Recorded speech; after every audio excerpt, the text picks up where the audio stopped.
Boa noite a todos e a todas. É uma alegria muito grande recebê-los em mais uma quarta-feira de formação do Programa de Educação Humanizada Integral em Comunidades de Aprendizagem, em parceria Mendes, no Rio de Janeiro, e Mogi, em São Paulo. A gente tem um agradecimento especial aqui ao pessoal de Mendes, que cede a sala do Zoom para a gente. Outro agradecimento especial ao Roberto, que está sempre pronto aqui a nos ajudar com a parte técnica dessa sala. A Maria Paula de Mendes está aqui também, a secretária, se quiser falar um oi aí para todo mundo, está à disposição. E eu queria agradecer. Quer falar, Maria Paula? Dá um oizinho aí. Deixa eu desligar. Vou desligar o meu celular lá. Boa noite a todos. Gratidão aí por as nossas parcerias que nos concede aí, né, a sala. Nossa gratidão aí ao CEP. E hoje, como eu disse para a Tina, eu tenho uma pessoa bem especial que entrará conosco às 7 horas, que é a Luciene, gestora do SEC Arco-Íris em Vassouras. Estará assim um pouco conosco hoje. Ela já quis estar antes, não conseguiu. Então, só deixando aí um abração, uma boa noite. Obrigada, Maria Paula. E é uma alegria gigantesca ter mais uma vez o pessoal da Escola Maré, que para a gente é uma escola de referência dessa educação humanizada. E hoje a gente tem a participação de 3 pessoas muito preciosas. A Kátia, vocês já conhecem, ela já esteve aqui outras vezes com a Regina Kundek, mas vocês não conhecem a Ellen, que é uma pérola dentro daquela escola. Essa menina vale realmente ouro.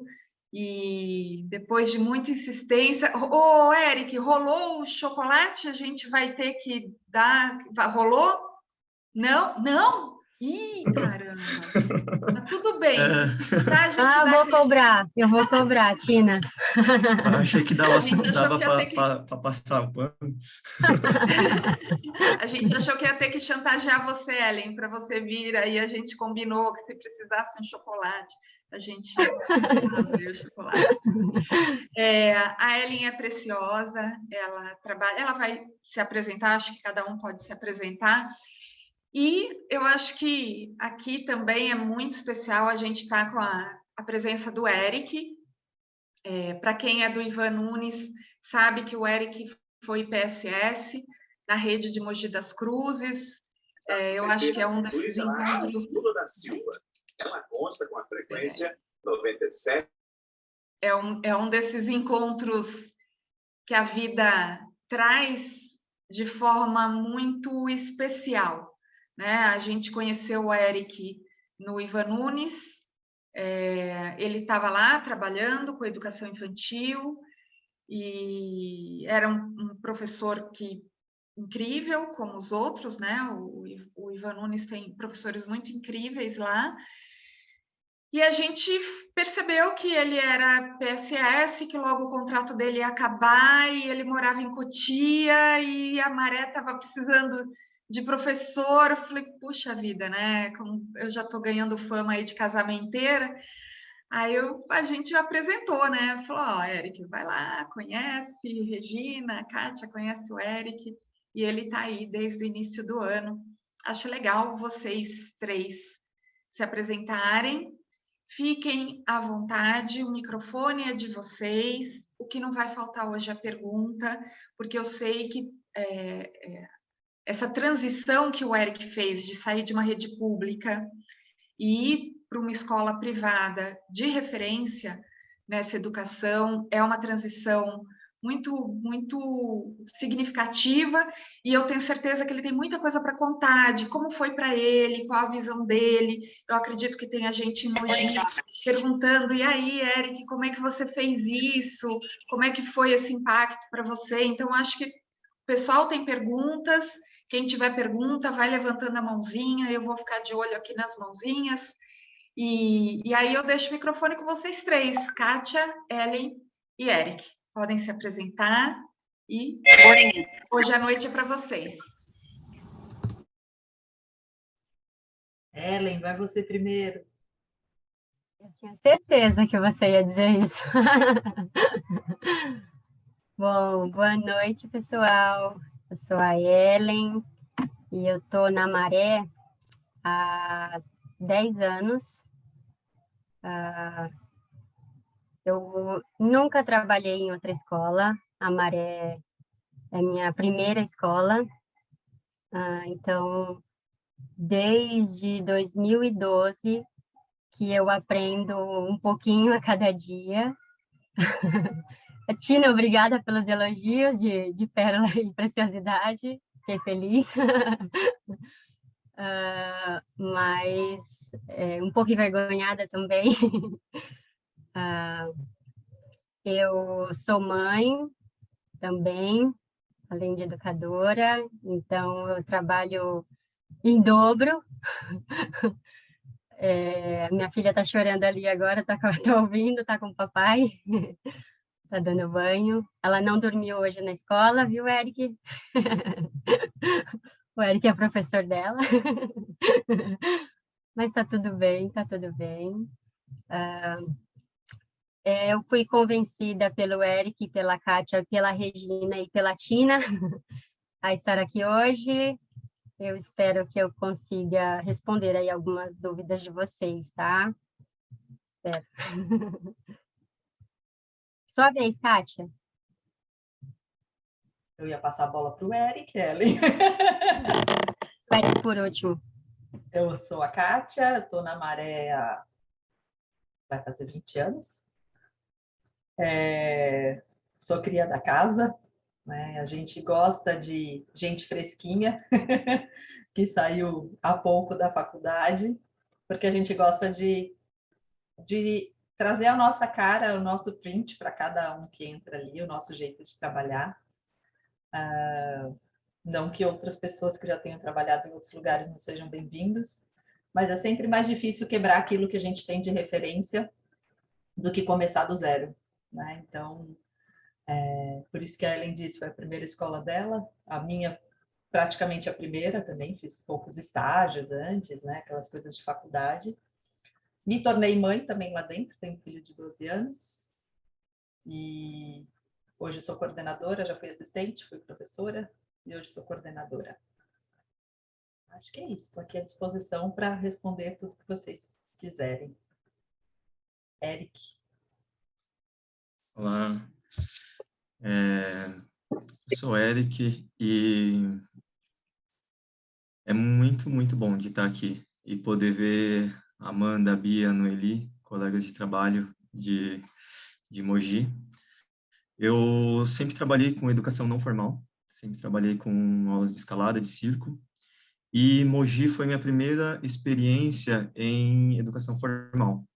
Fui absurdamente bem recebido pela Amanda, que foi minha colega próxima de trabalho ali na educação infantil, que me ensinou muita coisa, me recebeu de braços abertos.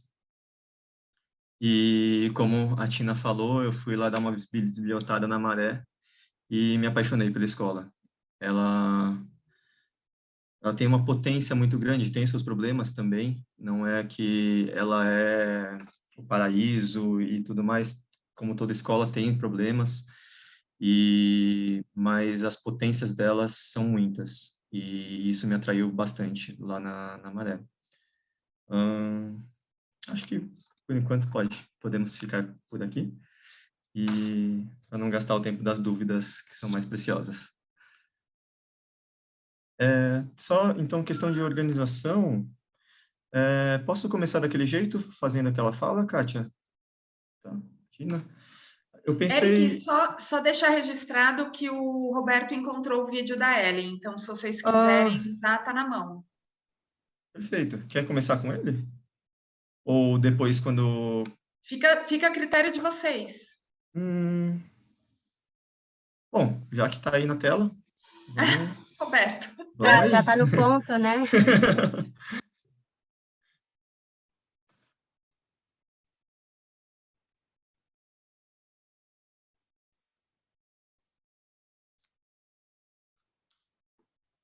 Soltando, hein, gente? Ei, me responde uma coisa. Qual foi a última vez que você colocou os pés na terra e sentiu aquela liberdade passando por seus dedinhos? Qual foi a última vez que você olhou para o céu e tentou encontrar desenhos nas nuvens? E consegue me dizer o último dia em que subiu numa árvore por diversão?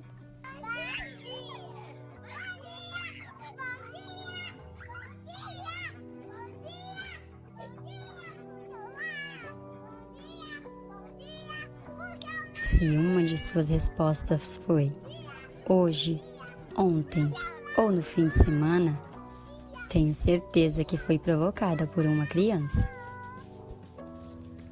Porque quando se trata de aproveitar a vida da melhor maneira, elas são professoras.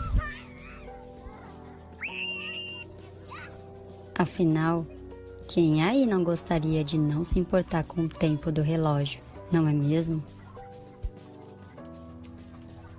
Uma pena saber que elas vão crescendo e vão perdendo essa maneira gostosa de aproveitar e viver a vida.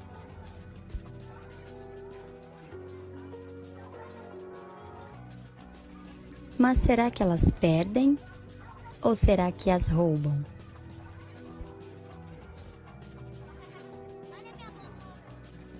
Termino esse vídeo lendo um texto de Loris Malaguzzi, chamado As 100 Linguagens da Criança. A criança é feita de 100. A criança tem 100 mãos, 100 pensamentos, 100 modos de pensar, de jogar e de falar. 100, sempre 100 modos de escutar, de maravilhar e de amar.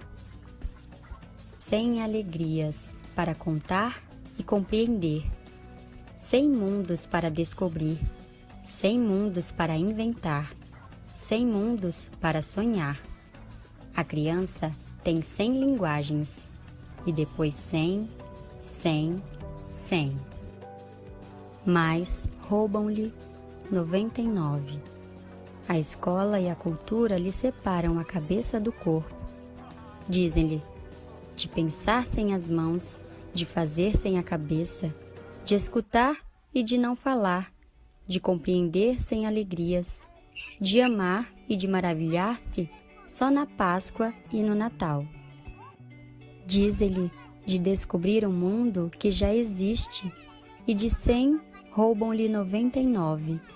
Dizem-lhe que o jogo e o trabalho, a realidade e a fantasia, a ciência e a imaginação, o céu e a terra, a razão e o sonho são coisas que não estão juntas. Dizem-lhe, enfim, que as 100 não existem.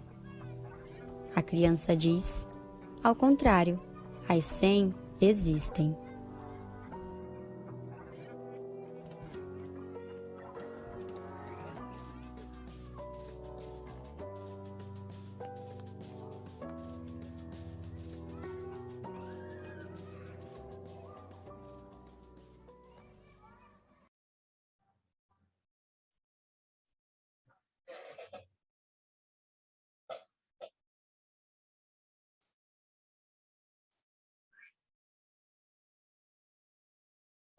Pronto, pessoal. Acho que depois pode entrar nas perguntas, né? Sobre o vídeo. A gente pensou em começar eu tentando responder uma pergunta, que seria, quando eu estava em Mogi, o que eu gostaria de saber sobre a maré? Que era uma pergunta que, conversando com a Amanda, a gente tinha muitas questões. E a gente elaborava várias questões para perguntar para a Regina, algumas a gente tinha resposta, algumas a gente entendia mais ou menos, ficava lá patinando bastante. Então, eu pensei em começar tentando responder essa pergunta de o que eu gostaria de saber se eu tivesse em Mogi, ainda e não na Maré, tendo vivido esse começo de ano, né, mais da metade de ano na Maré e tendo aprendido tanto, muito, muito mesmo. Bom, a primeira coisa, eu queria apresentar só uma reflexão que eu tive com minhas colegas ainda no Ivan Nunes, que a Maré não é uma escola que você conseguiria pegar ela, tirar uma cópia e implantar ela em Mogi ou em Mendes. Isso não existe. Aí vocês não vão pega o modelo da Maré, então a gente bota ela em Mogi e vai dar tudo certo. Não vai dar tudo errado. Lembrando bom e velho Paulo Freire, né? O contexto, a comunidade, o entorno, tudo influi. Então, o que eu espero que a Maré leve para Mogi? Inspirações. Que ela inspire em certos sentidos. E não que as pessoas tentem buscar, às vezes, regras de como fazer, porque provavelmente vai dar errado. São comunidades muito diferentes. Como ela falou, são escola pública, escola particular, tem suas diferenças, tá? Então, só para começar assim. Eu acho que a maior riqueza que eu aprendi na Maré, isso eu estou falando, eu tenho vivido a educação infantil, né? Eu vivi a educação infantil em Mogi e tenho vivido a educação infantil na Maré. E, de longe, assim, na minha opinião, a maior riqueza que a Maré tem é a mediação de conflitos. A gente não nasce sabendo resolver nossos conflitos. Até hoje a gente não sabe. Por que a gente atribui à criança a tarefa de já saber? A gente fica brava com ela. Pô, caraca, você não brigou lá com o amiguinho lá, resolve esse trem aí. Como que ele vai saber resolver? A gente sabe resolver? A gente não sabe resolver nossos conflitos. E por que a gente atribui à criança essa responsabilidade sem uma ajuda? E em Mogi mesmo, muitas crianças juntas com inclusão, e eu só falava, cara, eu resolvia do jeito mais fácil e rápido possível, sem agregar em nada para ela aprender a resolver os próprios conflitos. Eu resolvia para resolver o meu problema, não dela. E a Maré faz isso de uma maneira espetacular, assim. Foi uma das maiores riquezas que eu aprendi na Maré. Eu não vou contar como se faz, porque quem me ensinou foi a Kátia e a Ellen. Melhor deixar que elas falem. Tá? Eu só estou comentando aqui que isso é muito importante, principalmente quem lida com educação infantil, que seria um dos, se a gente for falar em conteúdo, um dos mais importantes. Aprender a viver em sociedade, aprender a viver com o outro, aprender a me relacionar com o outro. E isso não é natural, isso precisa, as crianças precisam que tenha alguém que as ajude a mostrar um caminho. Bom, uma outra pergunta que eu e a Amanda fazíamos sempre, e a gente perguntou isso para a Regina, a gente recebeu uma resposta filosófica que eu só fui entender depois, mas na hora, sim, me adiantou muito pouco. Eu perguntei para ela como é que é a rotina de vocês, como que é o dia de vocês, o que vocês fazem durante o dia. Aí a Regina me falou do que aconteceu naquele dia, que bateu o passarinho e o passarinho morreu, e aí foram enterrar o passarinho. Eu falei, tá, beleza, mas aí quando não morre passarinho, vocês fazem o quê? E fiquei sem essa resposta. Aí eu vim contar um pouquinho para vocês o que a gente faz quando não morre passarinho na escola. Quando tudo vai no nosso usual. Então, a Maré tem muito tempo de tempo livre. E esse tempo livre é um tempo absurdamente importante dentro da estrutura da Maré. Muitas vezes a gente se pega pensando, vamos lá para o tempo livre para eu ter um descanso. O tempo livre é absurdamente exaustivo na Maré. A gente é melhor estar com eles, é melhor não, mas cansa menos estar com eles no espaço do que no tempo livre. Que no tempo livre a gente vai se desdobrar para, mediar conflitos. É ali, quando eles estão à vontade no espaço, explorando, conhecendo os colegas, criando vínculos, que os conflitos vão surgir. Um vai roubar o brinquedo do outro, um vai dar um empurrão sem querer, e é nessa hora que o educador tem que estar presente. E ele tem que estar muito presente. A primeira vez eu vi a Kátia pegando uma cadeira, sentando num banco para fazer a mediação, eu falei, nossa, ela está muito acabada. Ela quer sentar aqui para resolver um negocinho que dá para resolver em 3 segundos, meia dúzia de palavras, você resolve. Aí eu descobri que não era meia dúzia de palavras, que ela sentava porque ela dedicava tempo para que essa mediação fosse feita de maneira adequada. Ela sentava, conversava, entendia. Ela vai contar um pouquinho melhor para vocês. Mas é nesse tempo livre que essas coisas vão acontecer. Uma outra coisa que acontece no tempo livre é a gente brincar junto. O educador se propõe a brincar junto com a criança, não para ditar regra da brincadeira, mas para poder expandir para além do que ela tem de conhecimento. Ela está brincando de alguma coisa, outro dia eles falaram que queriam uma bicicleta que voava. E aí, brincando junto, a gente fez uma bicicleta voar, a gente amarrou umas cordas e, enfim, penduramos e eles balançaram. É nesse sentido que a gente brinca junto, para poder ampliar as brincadeiras deles, as propostas deles. Depois desse tempo livre grande, que eu nem sei falar quanto que é exatamente, desde a 1 até as 2h30, não, é antes até, né? 12h30, 1h até as 2h30. Isso no período da tarde, né? Na manhã, eu não... Aí a Ellen pode falar, a Kátia pode falar melhor. Nós fazemos uma roda de conversa, que pode ser para a gente apresentar uma coisa, trazer um objeto interessante que eles encontraram na rua, alguma coisa que eles gostaram, ou para conversar sobre conflitos também. E que é muito rico a gente poder resolver os conflitos nessa roda de conversa. A gente senta, faz a parte de musicalização, abre muito espaço para eles falarem, se organiza, assim, em relação à ordem de fala, respeitar o que o outro está falando. Nessa hora que os pequenos vão começar a entender sobre o assunto que está sendo falado, às vezes rola uma mãozinha levantada para falar que foi para casa do vô e a gente estava conversando sobre barcos. E aí a gente falou, a gente estava conversando sobre barcos, não desvaloriza o que ele falou, porque ele está conseguindo se expressar publicamente, mas aí aos pouquinhos vai trazendo ele para tomar consciência daquilo que está sendo conversado coletivamente. Esses momentos de roda são muito, muito ricos e muito importantes na nossa rotina na Maré. Fazemos um lanche também, e depois do lanche nós propomos alguma atividade de mesa, sempre, em geral, relacionado a algum projeto que tá rolando de um tema de interesse das crianças, que são projetos coletivos. Agora a gente está com o projeto dos barcos, né? A gente encontrou umas canoinhas que são sementes, casca de semente, e aí eles falam, parece um barco, e aí começou a vir um assunto.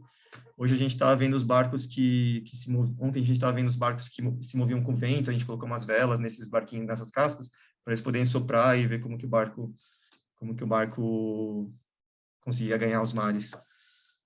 E ao final, roda de histórias. Esse seria um dia padrão, quando não morre passarinho, não morre coelho, e que não são tantos, assim, esses dias padrões. Quando eu fui visitar a Maré, eu fiquei, acho que 6 meses indo lá, tentando pegar essa resposta. E eu só acompanhei um dia normal na Maré depois quando eu fui trabalhar lá. Em 6 meses eu não tive um dia típico lá. Eu fiquei tentando encontrar a resposta para falar para a Amanda lá, Amanda, eles fazem isso. Mas não, um dia era visita de não sei o que lá, outro dia era roda de música, outro dia era evento de sei lá o quê. Só 6 meses depois que eu encontrei esse dia típico, tal do dia típico. Mas ele existe.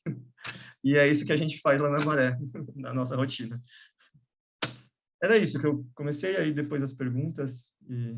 Aí acho que a Cá podia falar um pouquinho sobre mediação. Eu quero só adicionar uma coisa. Esse dia típico está sempre no planejamento, né? A diferença é que a gente diz que quando o planejamento não é seguido, é porque aconteceu algo melhor, né? E é o passarinho que bateu no vidro e morreu, é o coelho que morreu, a casquinha de semente que virou um barco. Então não estava programado, não estava no planejamento trabalhar isso. Mas acharam no quintal aquele barquinho, então aquilo chamou o interesse das crianças, a gente faz aquilo crescer, aí a gente vai trazendo fermento para aquilo. Então a gente muda o planejamento que já estava feito, embarca no barco E aí a gente faz isso crescer. Então, agora eles começam a pensar, tá, hoje a gente fez o barco à vela, o que a gente pode fazer amanhã? E vai crescendo isso. Né? Então, os dias típicos acontecem sim, estão sempre planejados, mas quando não acontecem é porque algo mais importante aconteceu. Pode falar, Eric. Eu tenho uma coisa que a Ellen me ensinou e que eu guardo com muito carinho, assim. Foi um dia que eu estava ainda na primeira semana e a Ellen estava me formando, mesmo meio contra a vontade, mas ela estava me formando. E ela falou, eu estava preocupado em fazer atividade de mesa que eu tinha planejado, não sei o que lá. Aí ela virou para mim e falou, olha o que eles estão fazendo. E aí eles estavam no tanque de areia, em uma brincadeira coletiva que envolvia a turma inteira. Eles dividiram funções entre eles, um pegava areia, outro cavava buraco, outro ia buscar água, e eles estavam realizando uma atividade coletiva muito, muito mais rica do que eu ia propor na sequência. Então ele falou assim, não vai fazer sua atividade. Olha o que eles estão fazendo, a gente vai cortar isso para você fazer sua atividade de desenhar no papel. Não é de jeito nenhum. E foi incrível, assim, essa aula que ela me deu esse dia, de poder observar e ver o que eles espontaneamente estão fazendo. E se o que eu tenho a oferecer para eles é mais do que eles estão conseguindo já espontaneamente naquele momento.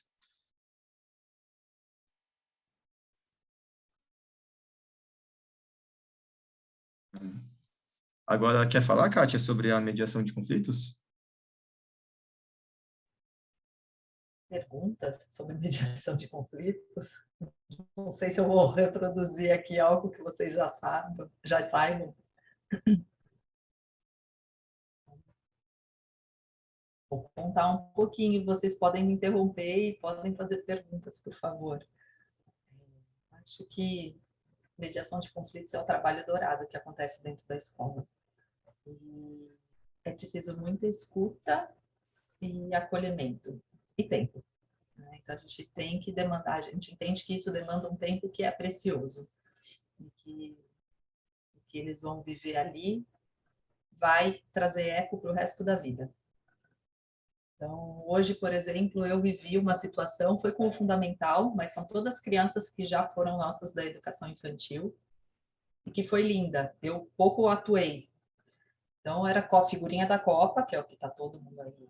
E vai bolinho de figurinha da Copa para cá, vai bolinho de figurinha da Copa para lá. E um dos meninos tinha um bolo assim e o outro tinha um bolinho assim. E em algum momento, esse que tinha o bolinho pequeno começou a chorar e disse que o bolinho dele desapareceu. E aí conversa vai, conversa vem, e as próprias crianças já estavam ali. Cheguei nesse pedaço, não tinha visto o que tinha acontecido antes, e as próprias crianças já começaram com hipóteses, e uma delas era, quando caiu no chão, acho que tudo se misturou. Aí comecei a fazer perguntas. Puxa, foi? Onde estava essa? Onde estava aquela? Será que tem agora como saber qual que é de qual? Né? Qual que é do Pedro Vitoruso? Qual que é do Pedro Pundec? E assim por diante. E não dá para saber. Na hora tinha uma outra criança na sala e disse assim, Pedro, para o que perdeu, né? Eu posso te dar 25 figurinhas minhas. Aí o outro olhou, eu também posso te dar figurinha, eu também posso te dar. E entre eles, cada um foi lá escolhendo um tanto de figurinha e deu para o Pedro, que tinha perdido. Um deles começou a pegar um monte de figurinha dourada, né? E aí eu fiz perguntas, Pedro, tinha figurinhas douradas no seu bolinho? Não tinha nenhuma. Aí o que estava dando a figurinha dourada disse assim, não tem problema, eu quero dar essas para ele. Né? E eles se resolveram. Eu olhei para o Pedro que tinha perdido, né? E disse assim, Pedro, isso te contempla? Tá bom para você? E aí ele chorou e disse, me contempla, tá muito bom para mim. E no final ele tinha um bolinho assim e ele saiu com um bolo assim, porque todos os amigos foram muito generosos. Então eu pouco fiz ali, mas isso mostra o quanto esse trabalho está enraizado em cada uma dessas crianças.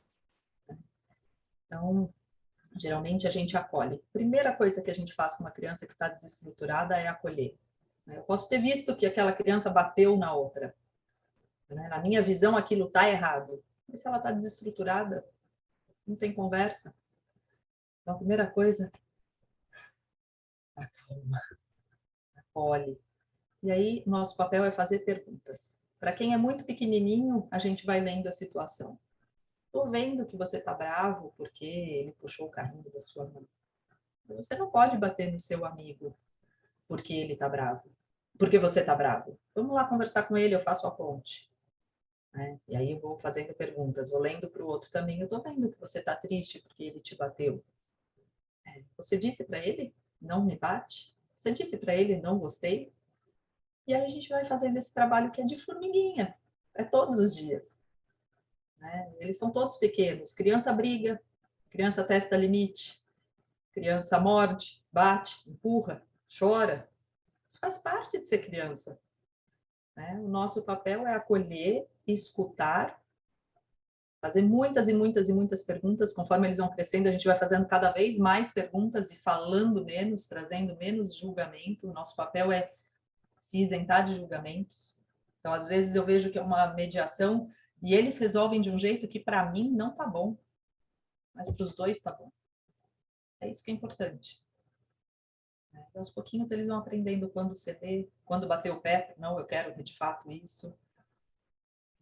Kátia, apareceu uma pergunta aqui no chat da Patrícia. E quando um aluno contraria todas as regras? Vamos lá. Acho que primeiro é pensar o valor dessa regra. Que valor essa regra tem para essas crianças? Foi algo imposto? Eles participaram desse processo?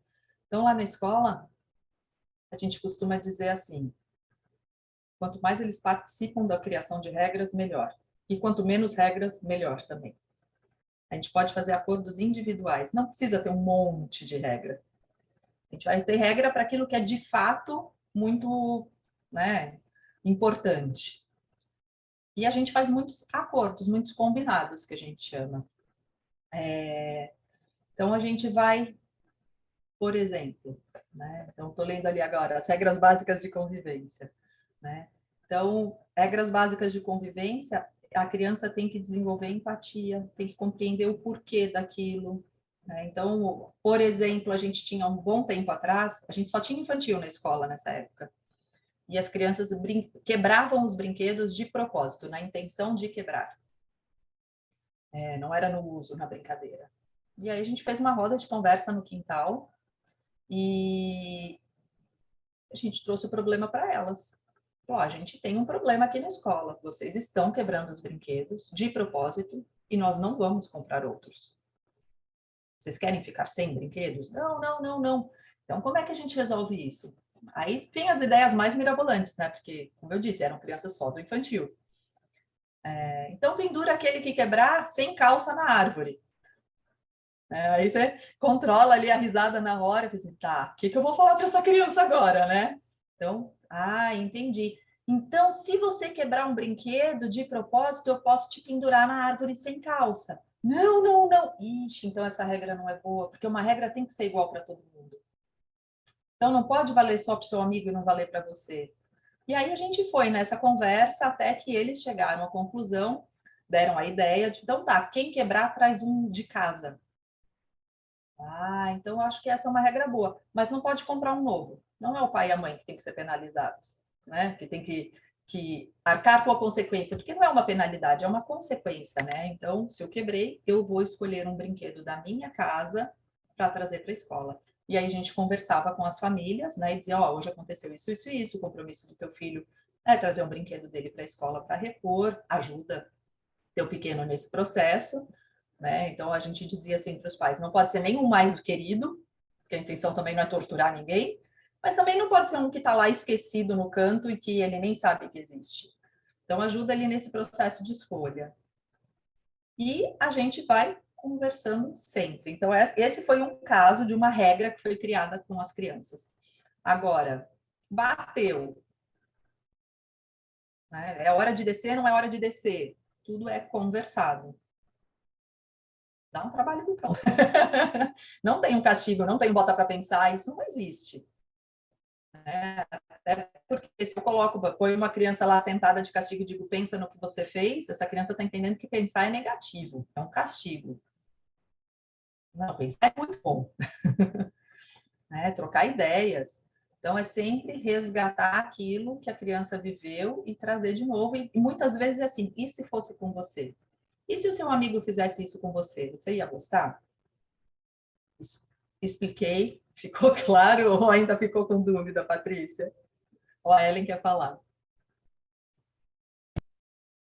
Falando de regras e combinados, né, que a gente faz lá na escola, quando eles estão brincando, a gente costuma falar o que eles podem, né, evitar dizer sempre o não, não pode isso, não pode aquilo. Então, se eles estão numa brincadeira, a gente vai falar, você pode pular daquela altura ali até aqui você pode pular. Você pode andar nessa beiradinha aqui, porque às vezes se a gente ficar falando aqui, não pode aquilo, né? Acaba podando muito a criança. E se a gente já adianta, né, o que elas podem fazer, elas vão acabar fazendo o mesmo que pode. Pode falar, Cá. E outra coisa é chamar atenção pelo positivo, né? Então, uma criança que só chama, né, se diz, não pode, não pode, não pode. Então, faz pouquíssimo tempo, tem um menininho que tá da pá virada, tá numa fase que você não pode piscar que ele bateu em alguém, ele jogou alguma coisa, né? Então, a primeira coisa, a gente faz um corpo a corpo bem forte de se fazer presente, né? Não é um corpo a corpo de podar, é de estar do lado, brincar junto, né? Que a gente diz assim, a criança que está ocupada, entre aspas, ela vai causar menos. Porque ela está entretida em alguma coisa. Então, ela não vai buscar algo para transgredir naquele momento. E aí a gente acha as pequenas coisas. Então, esse menininho tá da pá virada mesmo.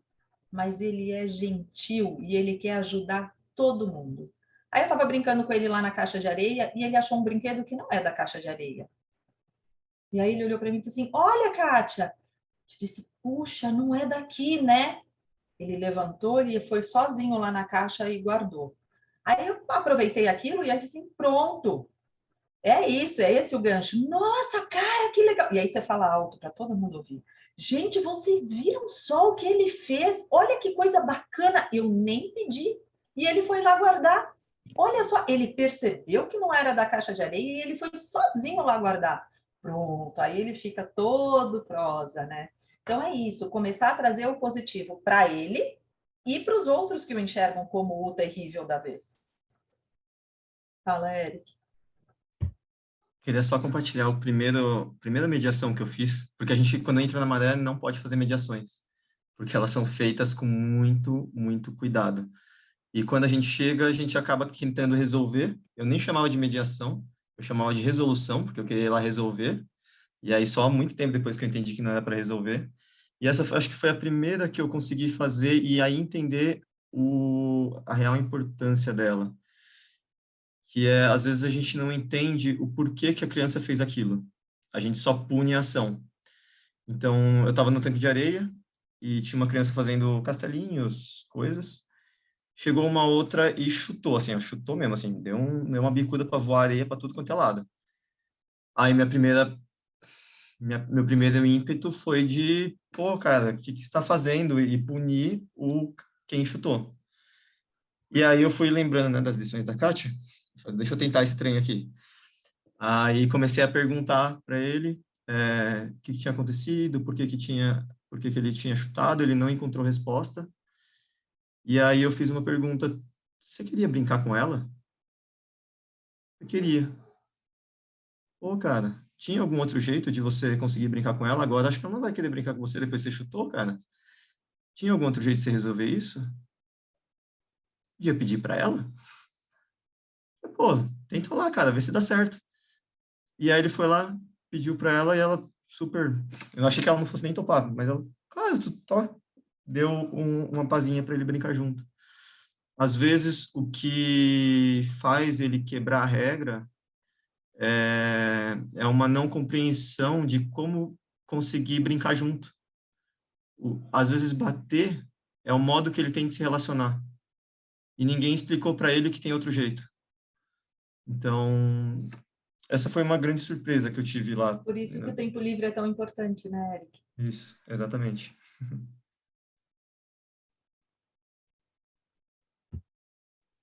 A Regina sempre fala uma coisa que a Ria cá, que as crianças, elas chegam, todos nós, né, chegamos no mundo e aí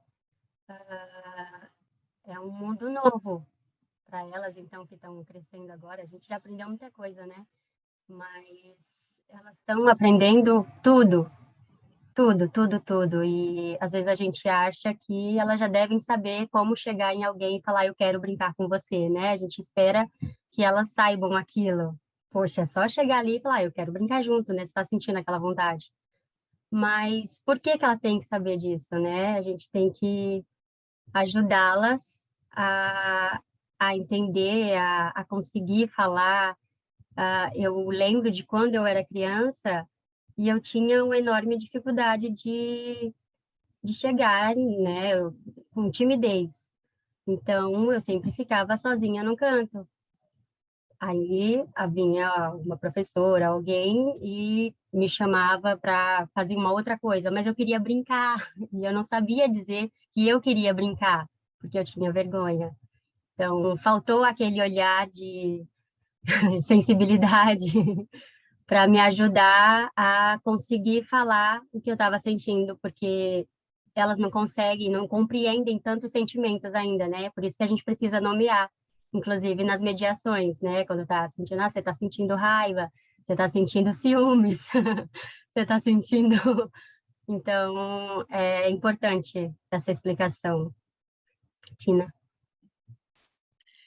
Já que o pessoal ainda não esquentou a mãozinha aí para levantar e começar a fazer pergunta, eu estou aqui lembrando as perguntas que os professores já fizeram para a gente, principalmente professores, como a gente tem a maioria dos professores no Fundamental 1, mas a gente tem professores no Fundamental 1 que pegam os anos iniciais, então a gente está falando tudo de criança pequena.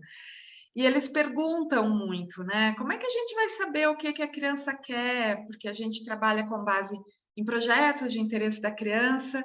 E como vocês descobrem o que a criança quer pesquisar, quer trabalhar, quer atuar, se a criança ainda não sabe a diferença é que vocês realmente trabalham com crianças pequenas, mas de repente em Mendes ou Mogi, a criança nem é tão pequena, mas ela não está acostumada a escutar uma pergunta, o que você quer aprender, o que você quer fazer, ou ter a sua vontade respeitada. Então, se você pega uma criança de uma rede regular e de repente pergunta para ela o que ela quer, as respostas podem ser até do tipo, mas eu posso falar o que eu quero? Então, como é que vocês percebem isso nas crianças pequenas ou naquelas crianças que ainda não têm uma grande habilidade para se expressar?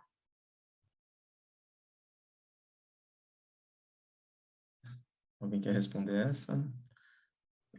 Pode Posso começar, contar um pouquinho de como foi o projeto do semestre passado, que foi o do medo? E a gente desenvolveu um projeto acho que durou uns 4 meses, alguma coisa assim. Uns 4 meses. E a gente começou a trabalhar com a temática do medo. Como que a gente identificou esse tema? Eu estava acabando de chegar na escola e tinha muitas crianças com medo de mim. Mas eu comecei a propor alguns brinquedos corpóreos de pendurar e de balançar, e eles expressavam isso no corpo. Eles não falavam. Eles iam chegando tímido, olhava, ia para frente, para trás, e aquela sensação, ela é desconhecida para eles, né? O que eu faço nessa hora? Tem uma coisa que me atrai muito, mas tem alguma coisa que não me deixa ir. Isso a gente começou a perceber na alimentação deles também, de olhar aquela coisa esquisita, laranja, e tá me dando uma coisa esquisita. E a gente começou um projeto bem pequeno, assim, no começo, conversando sobre o que era medo, fazendo alguns desafios, fizemos um túnel, assim, tinha um menino que conseguiu organizar numa roda de conversa que ele tinha medo de raio. E a gente fez um túnel escuro, assim, pegou umas mesas, colocou pano em cima, colocou uma caixa de som com barulho de trovão, e aí os amigos ajudavam a passar, e isso foi tomando tamanho. Eu acho que um projeto nunca começa grande, ele começa sempre pequenininho, ele começa sempre a gente começando a discutir, começando a colocar na roda, ver como que esse tema reverbera nas crianças, Às vezes a gente põe duas atividades, o projeto morreu ali. É daquelas 2 atividades que tinham que acontecer. Às vezes ficam 4 meses de interesse. E às vezes depois dos 4 meses, eles começam a perder o interesse já. João, o mesmo assunto por 4 meses exaustivamente, o projeto tem que morrer. Ele tem que ter data para começar e ele tem que saber, você tem que sentir quando que ele tem que terminar. Para não virar, tipo, putz, de novo, esse negócio do medo. Então, é ir sentindo, isso dá para sentir muito nas rodas de conversa, quando você vai propondo as ampliações, né? Acho que a Ellen pode falar mais sobre isso, que ela manda muito. Tenho aprendido com ela fazer os projetos.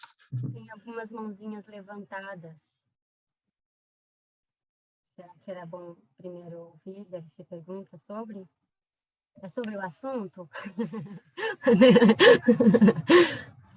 A Cristiane quer falar primeiro?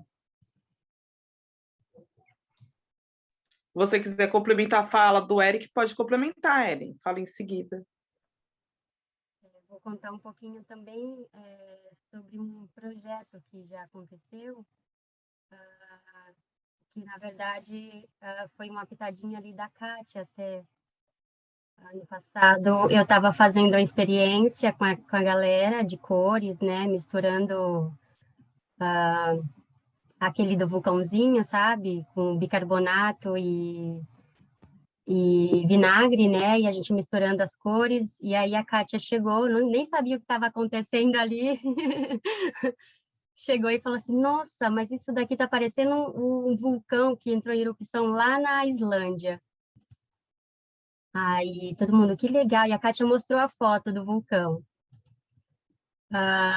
E aí, no dia seguinte, eu trouxe o globo para eles e perguntei se eles sabiam onde ficava a Islândia. E aí foram apontando, né? Até que eu mostrei onde ficava e aí começou a nascer um projeto. Foi o projeto da Islândia que durou também cerca de 3, 4 meses. As crianças e eu ficamos fascinados pelo país, e aí a gente foi conhecendo um pouco da cultura, conhecendo os vulcões, todas as paisagens da Islândia, eu inclusive me apaixonei pelo país, toda a cultura que é fantástica, e aí eu vinha mostrando para eles e eu ficava encantada com o que eu encontrava, e acho que aquele meu encantamento conseguia passar para as crianças, e as crianças se encantavam também. E aí eu falava para a Kátia, depois de um tempo, falei, Kátia, eu não sei se eu continuo isso, né? Estou trazendo. Aí a Kátia falou, mas as crianças estão reclamando que você está trazendo essa Islândia? Eu falei, não, elas estão gostando. Ela, então continua, menina. E é verdade, né? Deixa eu continuar. E continuei o projeto, a gente fez até uma chamada de vídeo com o pessoal que faz expedições para a Islândia, e foi incrível a conversa que as crianças tiveram com esses 2 adultos, fazendo perguntas e contando o que eles tinham aprendido sobre o país. E realmente, né, teve começo, que foi assim, do nada, né?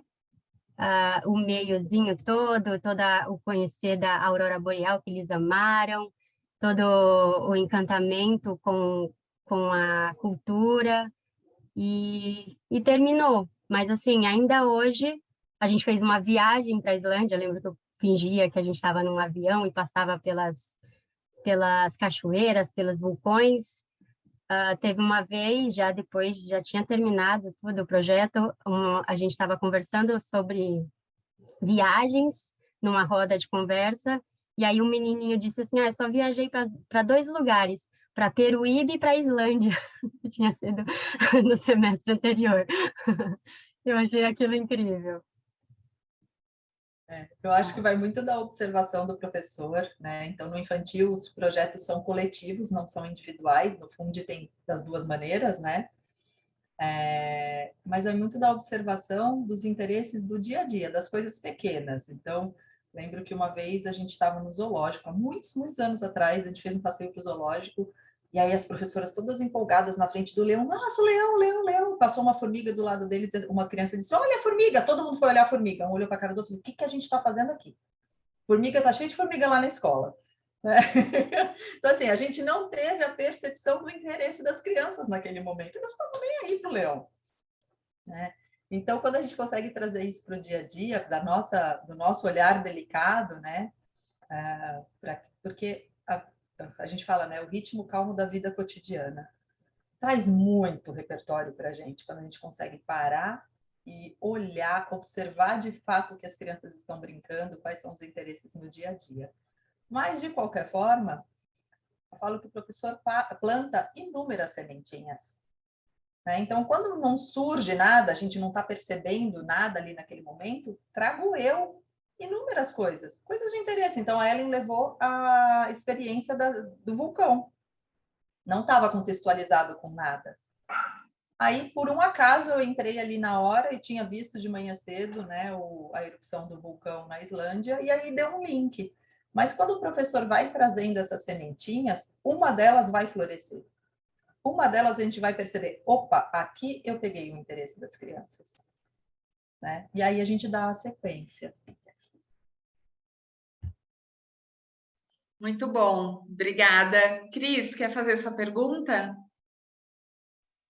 Bem, na verdade, o meu não é uma pergunta, é uma observação do que eu trouxe da Maré, relacionada à mediação de conflito. Porque por eu lidar com crianças tão pequenas, que eu sou a única que dá humanizada que está numa creche, eu trouxe várias vivências significativas. A primeira é a forma que é abordado o choro, né? Porque ali na Maré as crianças começam a ser aceitas a partir de 1 ano e meio, e eu tenho crianças de 3 anos, então eu colocar a mão no ombro, falar, por que você está chorando? Eu preciso que você se acalme, fale para mim o que você precisa, para que eu possa te ajudar. Então, o choro, no início do ano na creche, é uma coisa assim que nos deixa atordoados. Então, ensinar essa criança a se expressar, baixar, olhar nos olhos dela, a criança sentir essa confiança e ela conseguir aprender a se expressar, é tão importante, né? A gente saber lidar com esse choro, ensinar que a criança existe outra maneira para ela se expressar além do choro, porque isso a gente está auxiliando a criança nesse desenvolvimento, ela está crescendo, saindo dessa fase de bebê, entrando na infância e sabendo se expressar, usar a linguagem. E outra coisa que me marcou muito foi a Regina, em uma das muitas falas amorosas que ela teve, que ela pegou e falou, primeiro nós ensinamos a criança a ser.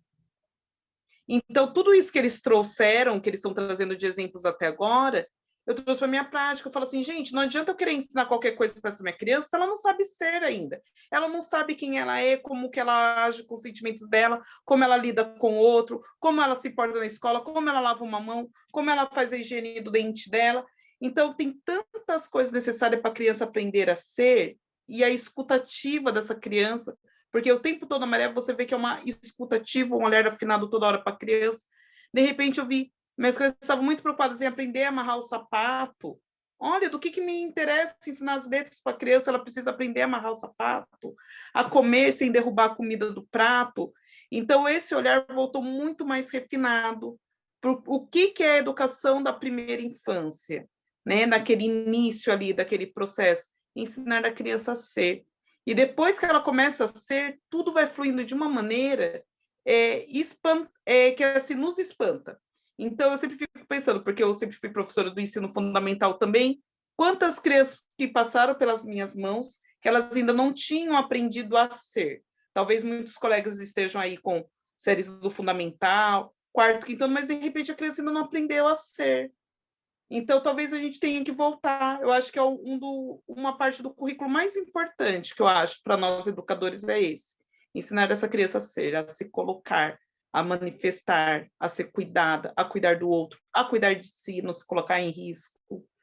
Então, é isso assim que me trouxe de encanto que eu gostaria de deixar aqui, que segue comigo desde a visita. Só fazer uma observação. Obrigada, Cristiane. Lembrei de uma coisa agora, né? Uma criança que transgride todas as regras, né? Então, a pergunta da Patrícia, né? A gente acolhe muito, a gente escuta muito, mas a gente também é muito firme nos limites.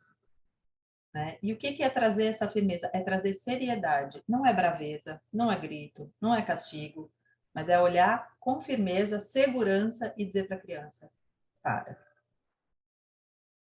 Ou o que quer que seja o comando. Não é não faz isso, não faz aquilo. O comando tentar ser positivo e não negativo, né? Então, não é não sobe na cadeira, é desce, né? Então, falas assim e firmeza. Quando a criança percebe que a gente é seguro, que a gente é firme, ela corresponde. Ela vai testar muito menos. Agora, se eu entro na energia da criança e eu vou gritar junto, e ela percebe que ela me afeta. E aquilo só cresce. Eu lembro de uma pequenininha que estava chorando no colo do Eric, mas era uma manha, não era... A gente já tinha lido toda a situação e o Eric estava lá, né? Ele tinha acabado de entrar na escola. Eu cheguei, olhei para ele e disse assim, posso? Ele, pode. Olhei para ela e disse assim, para. Você está fazendo manha. Desligou o botão. O Eric olhou para mim e disse, não é possível. Agora me diz o que você quer. Aí a gente dá a sequência, né? Agora me diz o que você quer, porque aí eu vou conseguir te ajudar.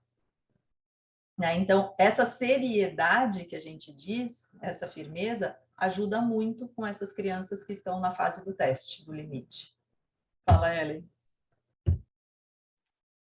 Nesse mesmo dia, a mesma criança estava fazendo a manha com o Eric de novo, e eu fui lá também ajudá-lo, e aí eu, né, posso, Eric, ele pode, e aí eu peguei e falei assim, vem cá um pouquinho. Quando eu falei vem cá um pouquinho, ela já parou. Aí ele, eu não estou entendendo o que está acontecendo. Porque com você foi de uma maneira e comigo foi de outra, né? Foi. E assim, né, entender o choro. Então, naquele momento que eu atuei, era um choro de manha, totalmente. Porque não quer dizer que todo o choro dela vai ser de manha, de jeito nenhum, né? E o Eric foi muito testado quando ele entrou na escola, pelos grandes e pelos pequenos. Então, os grandes olhavam para ele e diziam assim, com a maior cara de pau, você já conhece todas as regras dessa escola? Sabia que a gente pode fazer tal coisa? E eles contavam algo que eles sabiam que não podia. Né? Então, eles tentavam pegar o Eric de tudo quanto é jeito. Então, e porque criança testa, é natural, faz parte de ser criança. Muito interessante a história de vocês. Bia, quer fazer sua pergunta? Oi, gente, boa noite.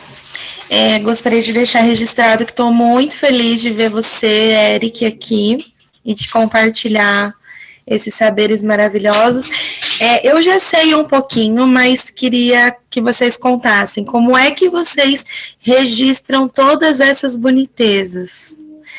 Acontecem muitas coisas espontâneas e a minha cabeça ela já está muito desconstruída do que é a educação formal, mas a gente ainda tem muito disso, né, de como registra, de como evidenciar tantas coisas lindas que vocês estão contando, para que isso leve para os pais, ou para que isso seja levado para o próximo ano.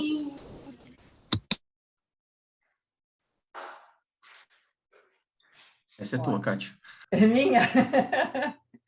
Bom, eu falo que... Eu vou falar do Eric, porque foi quem entrou agora mais recente, né? Muito de coisas que ele diz, a Kátia me ajudou nisso, a Kátia me ajudou naquilo, foi através de registro. Então, toda semana eles deixam o caderno de registro lá na minha mesa, eu leio, e quando são coisas simples, eu faço anotações no próprio caderno, às vezes eu faço perguntas, né? Então, sei lá, Eric, nem lembro de alguma pergunta que eu tenha feito lá para você, você que sempre fala aí das coisas, depois que você fala. Mas assim, você já pensou nessa possibilidade? E se for tal coisa que gera esse comportamento? Né? Sei lá, coisas sobre as crianças. E a gente vai achando formatos diferentes a todo momento. Então, a gente já fez um caderno mais formatado. Tem gente que faz no virtual, tem gente que faz em caderno mesmo, agora é só o caderno escrito, né? Caderno de linhas, não tem mais formatação. O importante é registrar. Tem gente que tem um bloquinho no bolso e na hora ali acontece alguma coisa, faz um pequeno registro para depois elaborar. né? Só para não esquecer, porque a gente esquece muita coisa. Gracinha, então, a gente conta entre nós, daqui a pouco a gente fala assim, ai, como é que era aquela mesmo? Já passou. Então, o caderninho no bolso ajuda bastante. E quando é algo que está maior ali no registro, aí eu chamo para conversar e a gente troca figurinha. Então, o registro é essencial. É essencial para a prática do educador e para a troca entre nós também, porque o registro, de certa forma, ele é coletivo. Né? Então, um registro que só conta o que aconteceu, só narra o que aconteceu, ele não traz reflexão. Então, é importante que passe pelos meus sentimentos no momento, para que eu coloque também as minhas dificuldades. Aquilo que deu certo é o menos importante de registrar. E aquilo que deu errado que é mais importante. Então, puxa, fui lá fazer o meu trabalho na horta, e que eu estou fazendo agora, estou fazendo lá com os pequenos, e deu tudo errado. Por que deu errado? Eu acho que eu não planejei. Aí eu vou fazendo as minhas hipóteses. Não é resposta, são hipóteses. Eu acho que eu podia ter planejado melhor e ter pego as ferramentas antes das crianças subirem para o grupo, por exemplo, para o espaço. Eu acho que da próxima vez eu vou fazer uma conversa prévia com eles antes da gente ir para o espaço da horta, para contextualizar melhor. Eles chegaram muito eufóricos lá e eu não consegui dar sequência. Então, é isso, é pensar o que podia ser diferente para na próxima vez ser melhor. E o que está difícil para mim? Porque aquilo que está difícil para mim, às vezes na troca com o outro vem luz. Seja com um outro colega, seja com o coordenador. Nossa, eu estou com muita dificuldade nisso. Estou travado, não está fluindo. Aí a gente vai tentando achar caminhos. Não tem receita, mas o registro é essencial para isso. Pode falar, Ellen. A gente também fotografa bastante, né? Então, está acontecendo ali brincadeiras no quintal, às vezes a gente está tirando foto de alguma coisa, o Eric com os brinquedos radicais, a gente está filmando e fotografando, ou então uma criança que acabou de encontrar um tatu-bolinha ali, está brincando, se divertindo ali com a bolinha, virando para lá e para cá, a gente dá uma olhadinha, consegue registrar ali também. E a gente tem um grupo lá que vai mandando essas milhões de fotos. E a Regina vai perguntando, o que aconteceu aqui? A gente vai contando um pouquinho.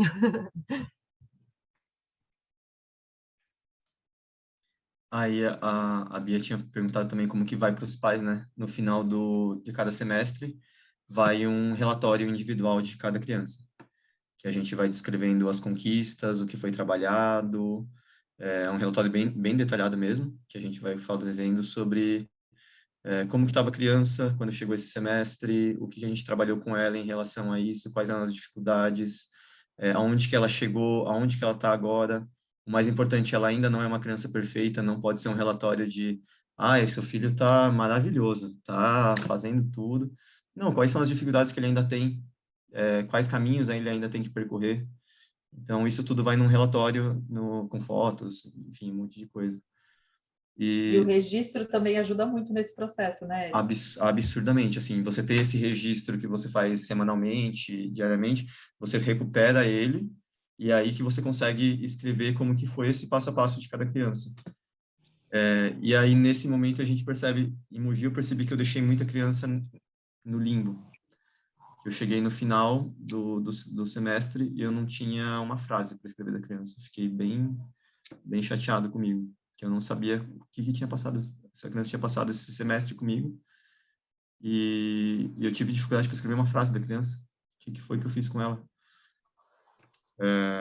E aí, esse registro me ajuda a organizar o que cada criança está precisando desenvolver. Ajuda muito que a gente tem poucos alunos, poucas crianças na turma. Talvez numa turma uma turma maior seja um pouco mais complicado. Mas, tem um comentário aqui, a riqueza e a importância do papel do coordenador pedagógico, e é muito, assim, ter um coordenador, já falei isso para a Kátia, não de puxa-saquismo, mas porque ela faz boas perguntas. Então, teve uma que eu lembrei agora, cara, que eu estava com muita dificuldade, eu nunca tinha trabalhado com crianças bem pequenas, bebês, assim, e aí eu estava com muita dificuldade de estabelecer esse limite com a criança pequena. E ela me fez uma pergunta: como que estava a sua segurança naquele momento? Você estava segura naquele momento daquilo que você estava falando? Eu falei, não estava. Mal sabia eu que estava falando, nunca trabalhei com essa faixa etária. Como que você quer que ela entenda isso? Então, é isso que precisa acontecer. Preciso ficar mais seguro. E realmente funcionou. E da troca de fralda também, né, Eric? Lembrei Isso. agora, no mesmo pacote. Nunca tinha trocado uma fralda. E aí o Eric falou assim, mas eu tô me aproximando, e aí eu vou trocar a fralda desses pequenos e eles choram. Eu falei assim, sim, e o que você faz nos outros momentos em que não está trocando fralda? Você já estreitou vínculo com essa criança para poder trocar a fralda dela?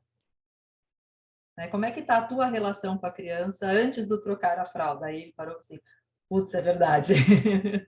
E são coisas que vão surgindo no momento. E as duas questões que a gente citou agora foram de registro dele.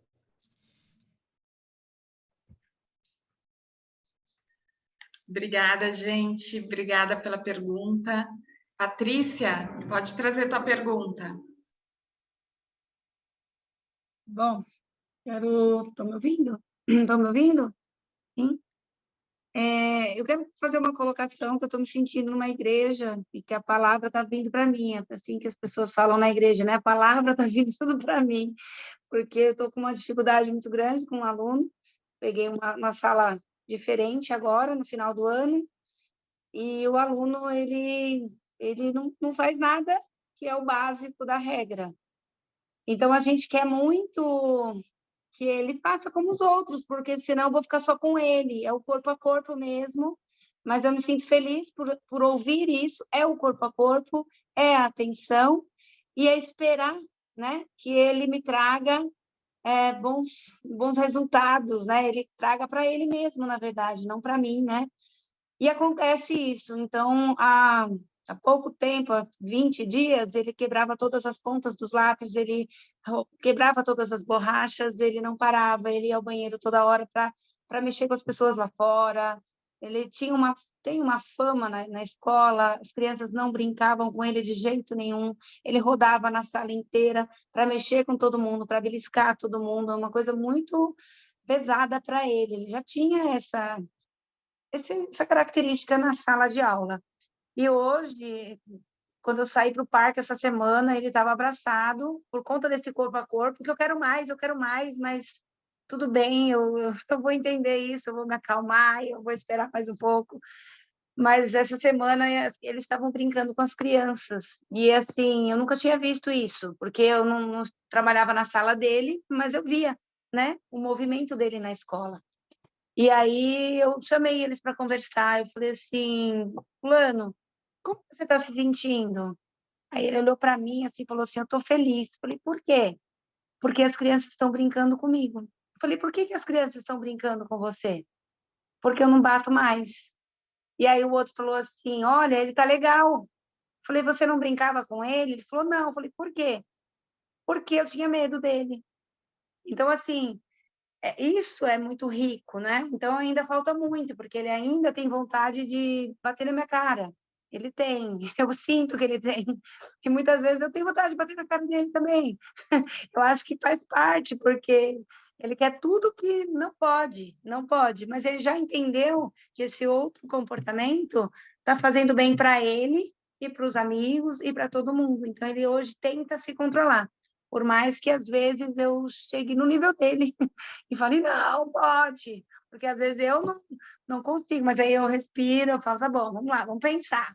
Olha o que você conquistou, olha qual escolha você faz? Aí eu paro, né, também e falo com ele. Qual escolha você faz? Eu prefiro continuar sendo o que eu sou agora. Ele já tem essa percepção do que ele pode ser agora e do que ele era antes. Então, assim, eu estou feliz, mas às vezes eu ainda tenho algumas dúvidas de como lidar, e essa roda de conversa está sendo excepcional para mim, porque me traz uma segurança muito grande. E é isso que eu faço mesmo, é falar com firme para ele.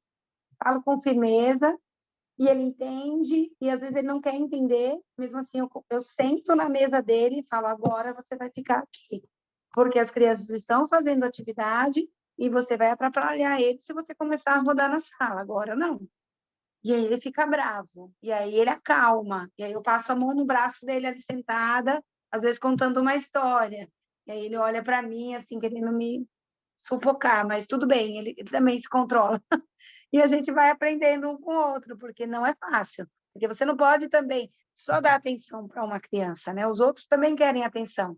E se a gente for fazer essa mediação corretamente, que eu acho que a gente tem que fazer, eu vou ficar ali, só com ele. Nós temos de 7 horas da manhã, com intervalos de lanche, de almoço, até às 11. Então, que tempo nós temos de mediação e de todas as outras coisas? Mas a gente precisa fazer isso primeiro, como a Cris falou, para que eles estejam preparados para outras coisas. E eu pensei que eu ia para essa sala, e eu pensei, vou fazer coisas tradicionais, porque as crianças estão acostumadas, né, com coisas tradicionais. Eu não posso chegar lá e, né, fazer o que... Não, eu não consegui ainda. Eu estou trabalhando conflitos, eu estou trabalhando regras de convivência, eu estou trabalhando muita conversa e muita coisa legal também de pesquisa, e enfim. Fico feliz, muito obrigada por tudo. Que bacana, Patrícia, que relato bacana. Eu acho que é importante a gente falar da importância do vínculo, né? Então, quando que eu sei como agir com uma criança? Quando eu a conheço, né? Então, eu sei qual é o botãozinho daquela criança, do liga e do desliga. E quando a gente tem vínculo, também tem espaço para ser mais firme, né? Então, se eu só sou firme, eu vou espantar essa criança. A tendência é que ela comece a ter medo de mim, que ela saia de perto, e não é isso, que ela me evite, ou que ela só fique comportada na minha frente, e não é essa a intenção. Agora, quando eu tenho o vínculo e eu sou firme, essa criança sabe que ela tem os outros momentos bons comigo também.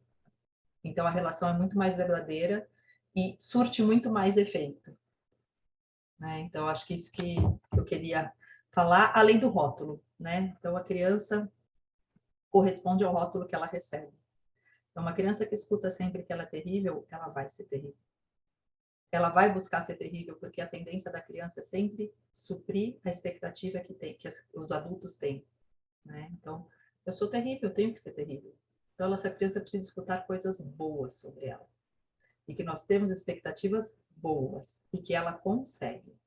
Então, a gente dá muito crédito para as crianças, né? Então, a gente fala sobre a ação, a gente não fala sobre a criança. Então, ó, o seu grito está me incomodando, não é você está me incomodando. Ó, você está gritando, o teu grito está incomodando. A gente não fala você está incomodando porque você está gritando. Isso tem uma diferença gigantesca para quem recebe essa fala, né? E dizer, dar crédito.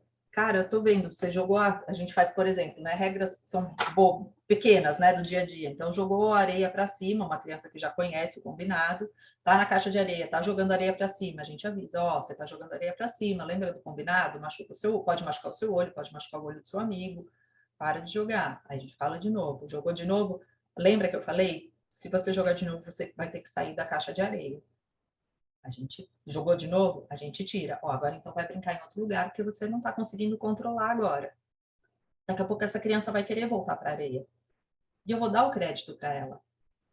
Então eu vou dizer, ó, lembra, você teve que sair da outra vez porque você não estava conseguindo controlar. Mas eu tenho certeza que agora você vai conseguir. Então vamos lá. Então, opa, essa pessoa confia em mim, ela acha que eu sou competente para isso, que eu sou capaz. Isso muda a vida.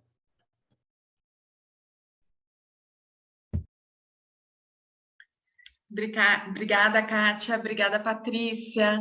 Diego, quer trazer a sua pergunta?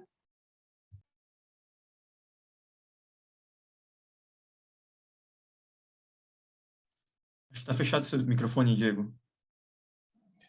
Boa noite para todo mundo. Obrigado. Olha, obrigado também de verdade por vocês estarem compartilhando conosco aí toda essa riqueza. Desde que me foi apresentado esse ano, a Maré, tenho acompanhado aí o trabalho de vocês à distância e confesso que aprendo a cada instante. Acompanhando o trabalho de vocês, preciso presencialmente, urgente, conhecer também de perto a rotina de vocês e mais esse momento muito rico. E eu desde, né, que tenho acompanhado, eu tenho repetido isso, foi assim, eu fiquei muito feliz porque eu tinha anotado aqui para perguntar, quando começou na fala, falou, olha, o tema principal para mim é a questão da mediação de conflitos, e eu tinha anotado exatamente isso para pedir para vocês comentarem. E ficou mais forte ainda, né, para mim, depois que eu tive a oportunidade de ler essa belezura aqui de vocês. Tem o capítulo, estava dando uma olhadinha aqui, capítulo 8, né? Exatamente, conflitos, a mediação e tudo mais. Então, assim, fantástico. E eu queria aprofundar um pouquinho mais a pergunta em relação exatamente a isso, aos conflitos. Em relação à mediação de conflitos, agora, com os adultos, com os responsáveis, com os pais, porque é uma situação cotidiana também nossa, a gente está lá mediando conflitos com as crianças, olha, minha amiguinha fez alguma coisa, meu amigo e tal, e muitas vezes, quando nós pensamos que está resolvida a questão, surgem os responsáveis, a mãe, o pai, os familiares, e trazem o mesmo conflito. Não, olha, essa tal criança fez isso para minha filha mesmo e tal, eu quero conversar com a criança, ou então eu quero conversar com os pais dessa criança, quer dizer, e aí nós vamos para uma nova fase, mediar o conflito entre os adultos, as famílias. Eu queria pedir para vocês comentarem um pouco em relação a isso também. Obrigado.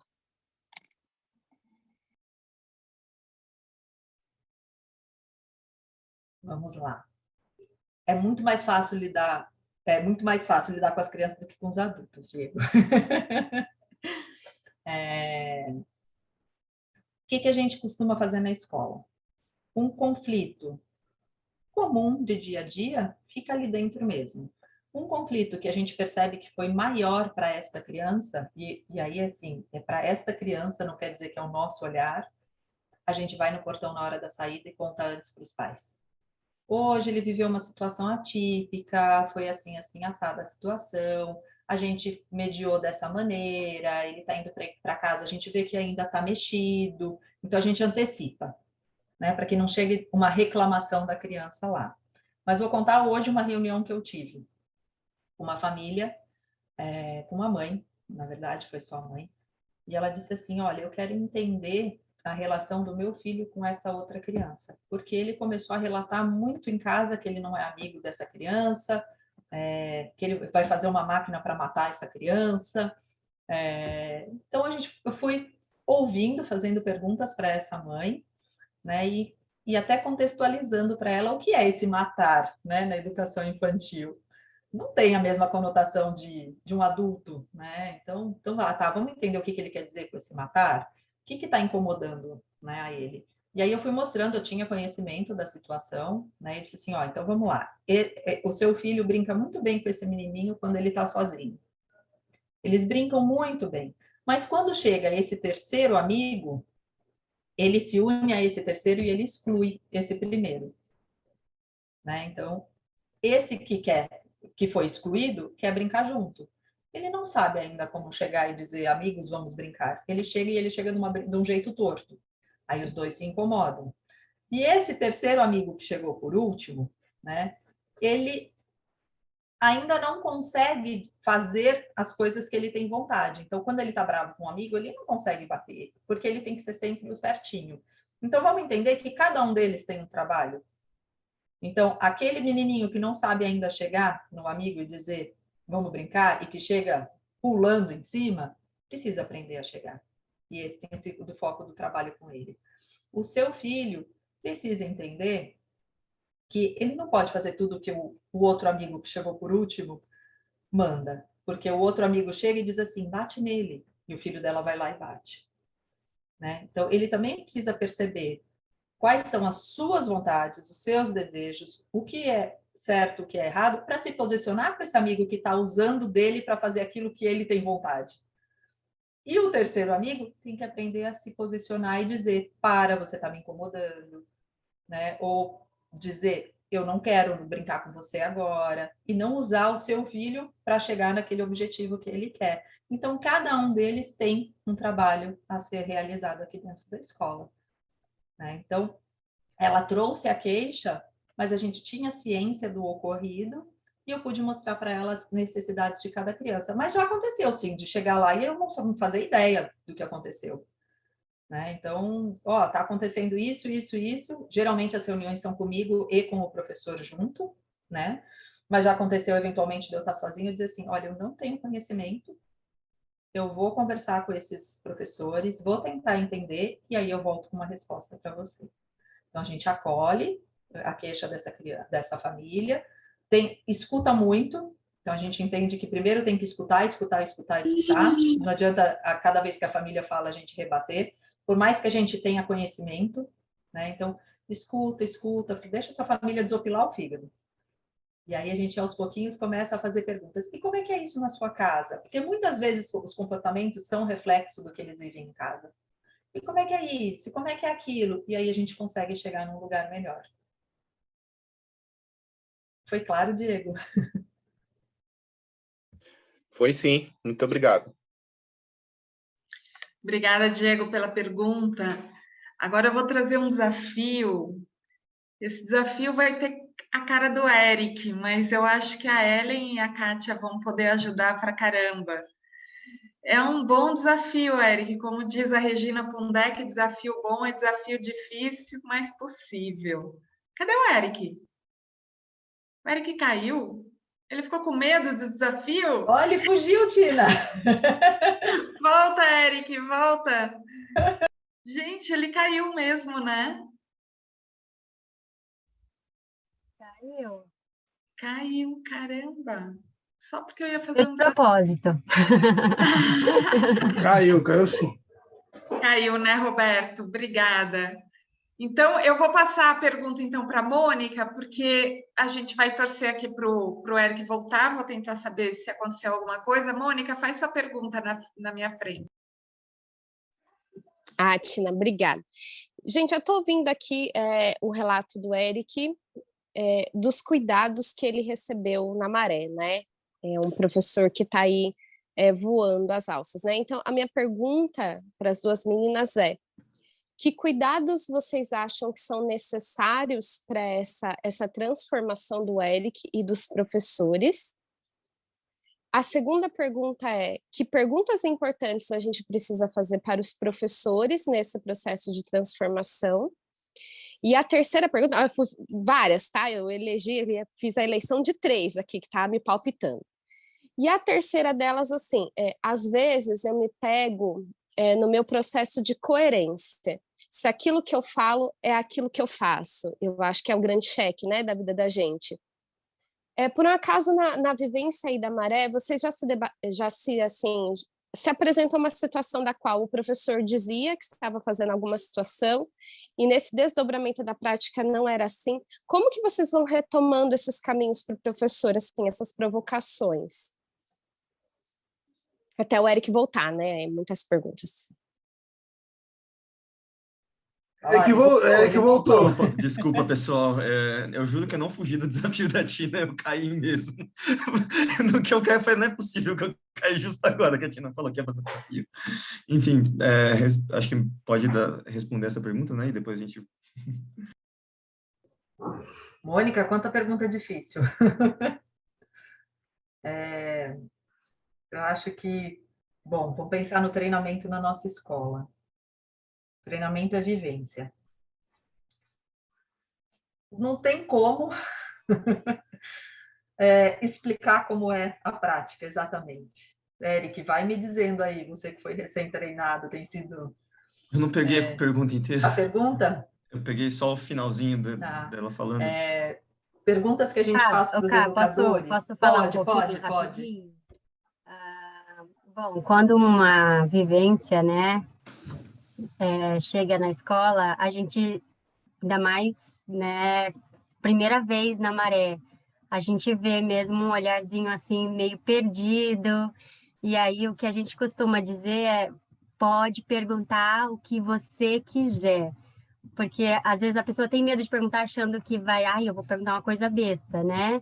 E pode perguntar, pode ser besta, pode não ser, a gente quer que faça a pergunta, porque para a pessoa é tudo ali muito novo, né? Lá vem o mundo novo de novo. Então, a gente quer que pergunte, porque daí a gente vai mostrando mesmo como vai acontecendo, toda a rotina, os dias típicos e atípicos. Então, a gente goste que faça perguntas quando está por lá, quando está vivenciando. Então, acho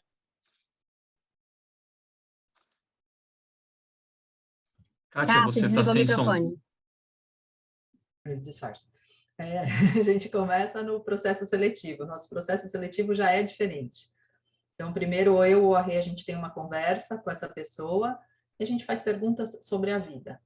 Muito antes de falar sobre o currículo e a formação da pessoa, a gente fala da vida. Me conta da tua família, me conta da tua infância. E aí, a gente convida... Aí, depois a gente fala um pouquinho sobre escola, que escola é essa... E a gente convida essa pessoa a fazer uma semana de vivência.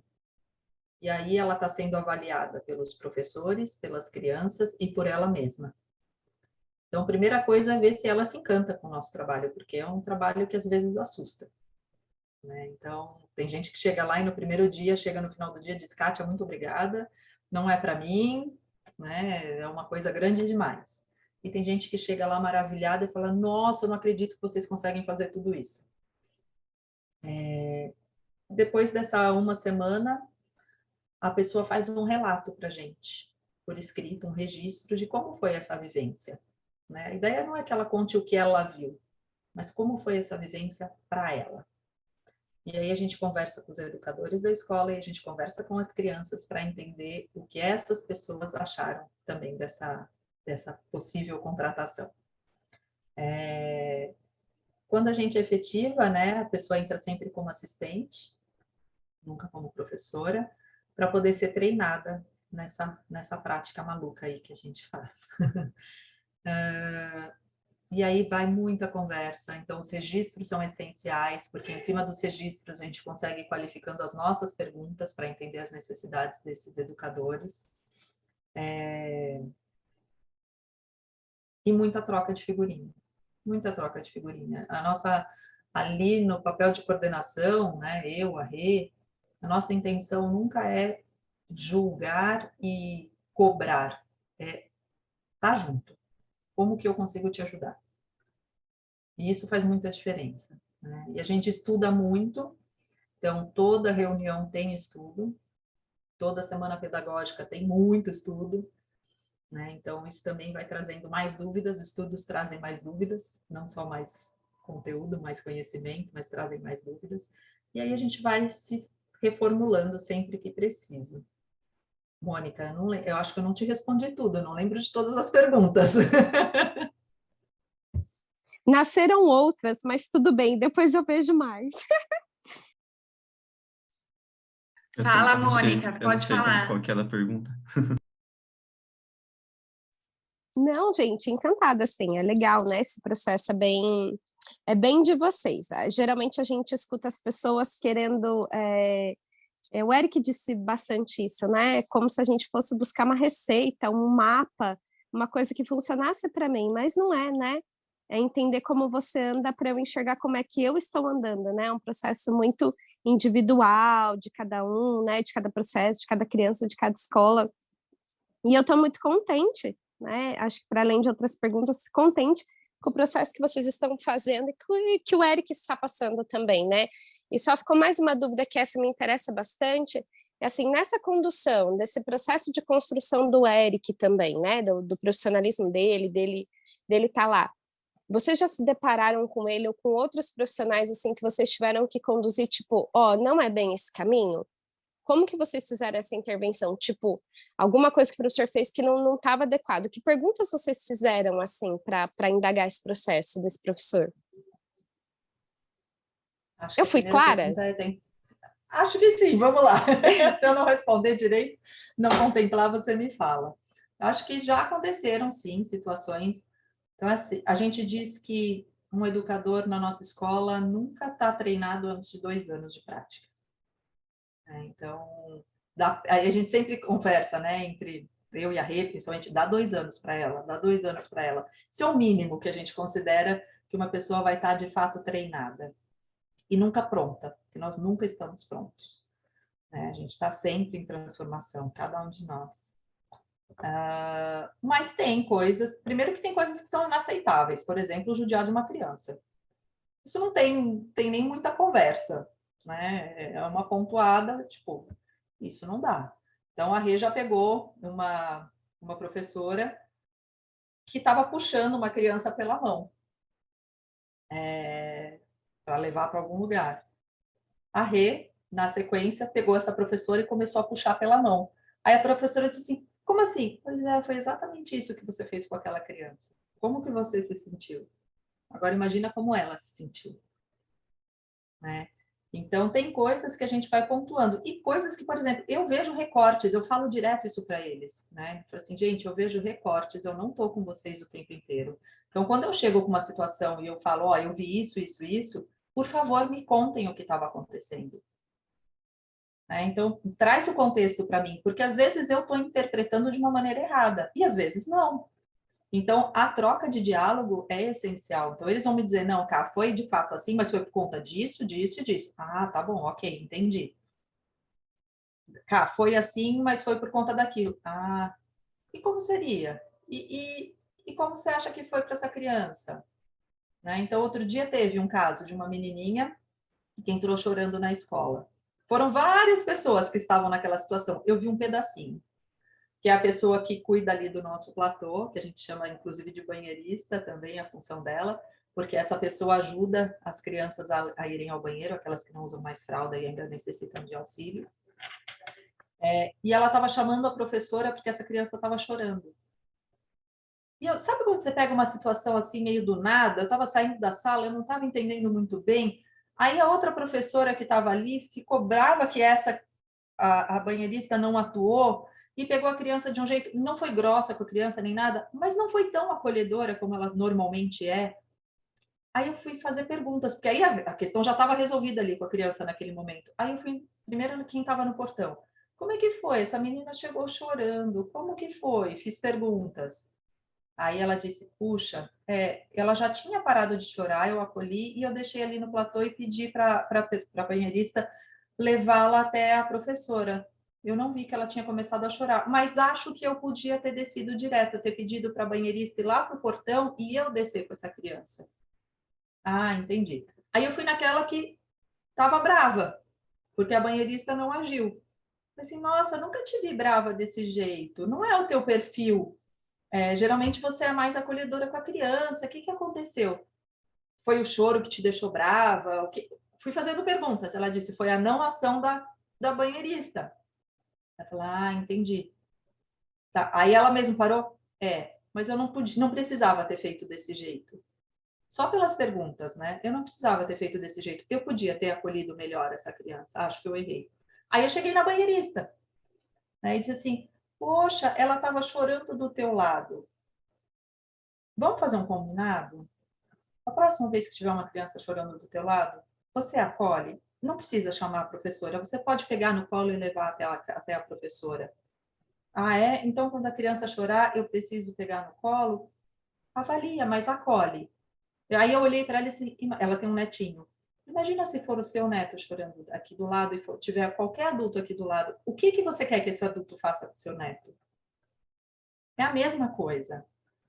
Né? Então, assim, aí ela olhou para mim, ela passou a mão assim no meu ombro, entendi. Era isso, Mônica? Contemplou? Muito! Obrigada. Muito obrigada.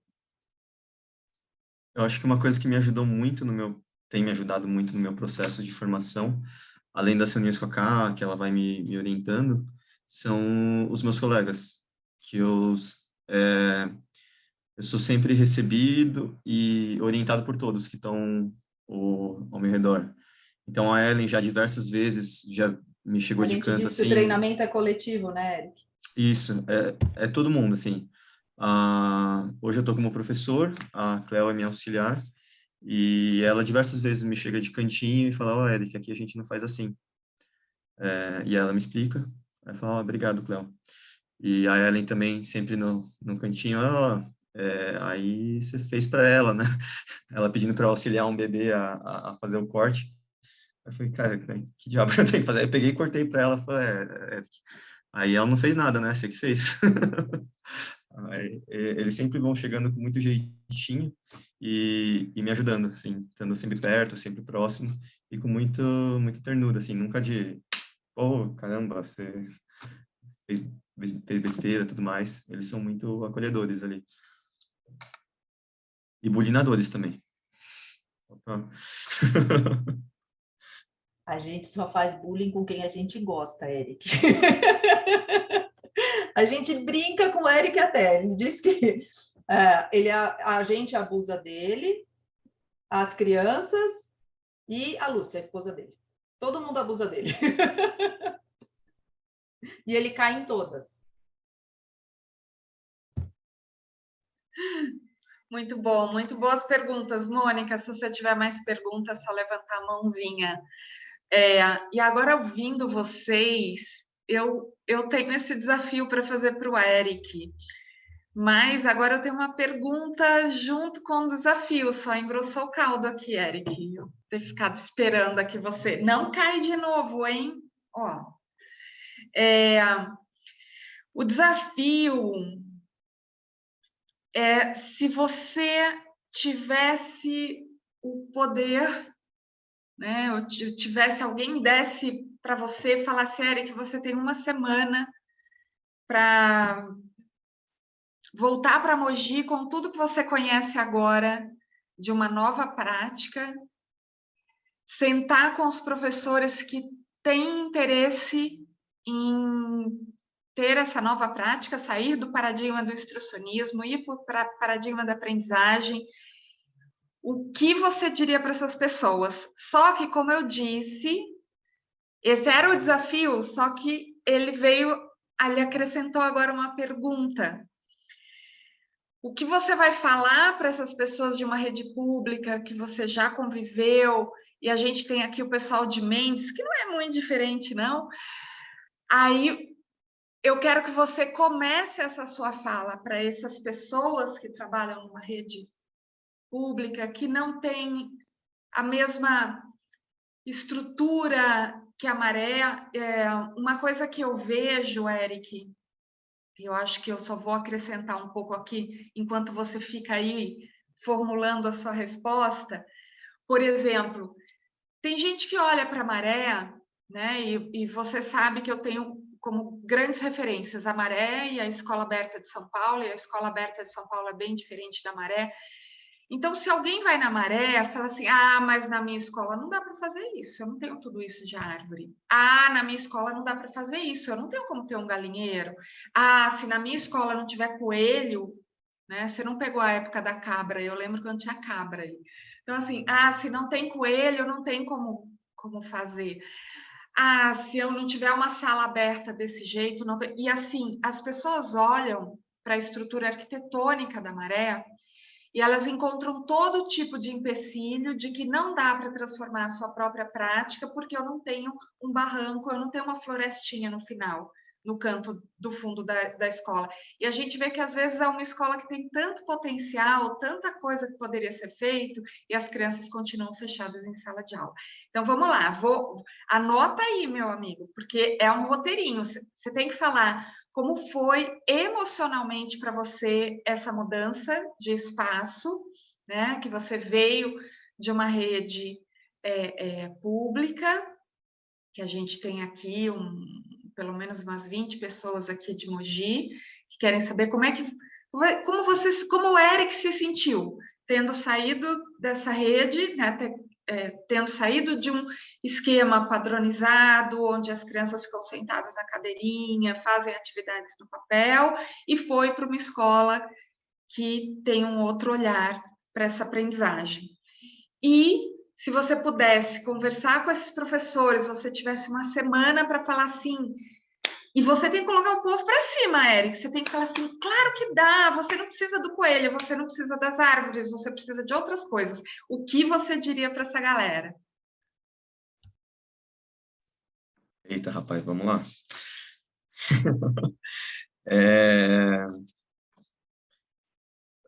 Eu acho que uma das coisas mais importantes a dizer é que o tempo precisa ser repensado. O tempo de Mogi, e não era ninguém que me impedia disso, lá em Mogi. O tempo que eu dava de tempo livre para as minhas crianças. Eu dava muito pouco tempo livre para minhas crianças. E não, eu tinha um espaço, eu trabalhava, a Bia, a Amanda sabe como que é o espaço lá no Ivan Nunes. O infantil tem um espaço próprio ali atrás. Não tinha nada que me impedia de eu deixar as crianças um maior tempo de tempo livre. E eu não fazia isso. Por desconhecimento do que é possível, o quão potente é um tempo livre. E a importância desse tempo livre. E o quanto que você consegue ensinar a ser, que a Cris falou, nesse tempo livre.